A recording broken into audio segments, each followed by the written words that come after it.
ঢাকার দোহার উপজেলায় ঈদের আনন্দ ভাগাভাগি করতে দোহার উপজেলা বিএনপির সাবেক যুগ্ম আহ্বায়ক খন্দকার শাহীন মাহমুদের সাথে ঈদ পরবর্তী শুভেচ্ছা বিনিময় করেন নবাবগঞ্জ উপজেলার বাসিন্দা লন্ডন প্রবাসী এস.এইচ. সোহাগ হোসেন। উপজেলার নারিসাব এলাকায় খন্দকার শাহীন মাহমুদের নিজ বাড়িতে এই শুভেচ্ছা বিনিময় করেন।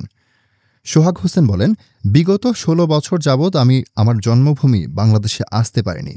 আমরা সবসময় আওয়ামী লীগ দ্বারা নির্যাতিত হয়েছি।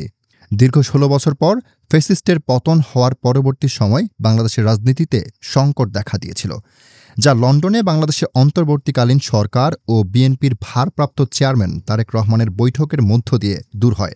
এই ১৭ বছর বিভিন্নভাবে বিভিন্ন সময় নির্যাতনের শিকার হয়েছে, যেটা আমরা প্রবাসী থেকে হয়তো আসতে পারি নাই কিংবা অন্যভাবে নির্যাতিত হয়েছে, কিন্তু আপনারা ফিজিক্যালি নির্যাতিত হয়েছেন, মানসিকভাবে নির্যাতিত হয়েছেন। তো দীর্ঘ ১৬ বছর পর ফ্যাসিস্টের পতন হয়েছে।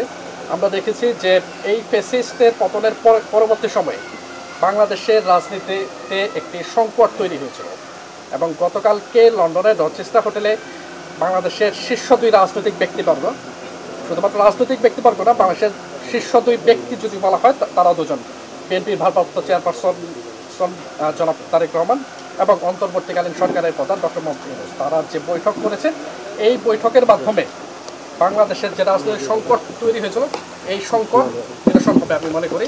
এ সময় খন্দকার শাহীন মাহমুদ বলেন, বিএনপির ভারপ্রাপ্ত চেয়ারম্যান তারেক রহমানের নেতৃত্বে আগামীর বাংলাদেশ হবে নিরাপদ ও সমৃদ্ধশালী।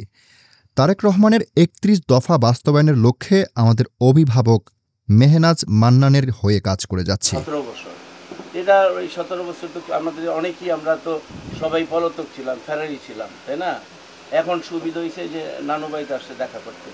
আর ওইখানেও মূলত ছিল আমাদের যে অ্যাক্টিং প্রেসিডেন্ট, তার সান্নিধ্যেই ছিল, তার খুব কাছেরও, ওরে খুব অত্যন্ত আদর করে। ব্যারিস্টার মেহনাজ আপু খুব অত্যন্ত কাছে। আপা যখন আমাকে আল হেলাল হসপিটালে আমি ভর্তি, তখন ওইখান থেকে ওর সাথে কথা বললো।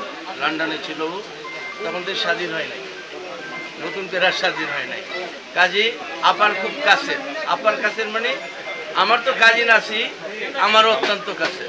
এ সময় উপস্থিত ছিলেন দোহার উপজেলা ছাত্রদলের সাবেক সভাপতি আব্দুল আওয়াল আকন্দ, উপজেলা বিএনপি নেতা খোকন বেপারী, হারুনুর রশিদ, দোহার উপজেলা স্বেচ্ছাসেবক দলের যুগ্ম আহ্বায়ক বুরহান মিয়া, আলাউদ্দিন, শেখ মানিক, তাজুল ইসলাম সহ বিএনপির অঙ্গ সংগঠনের নেতাকর্মীরা।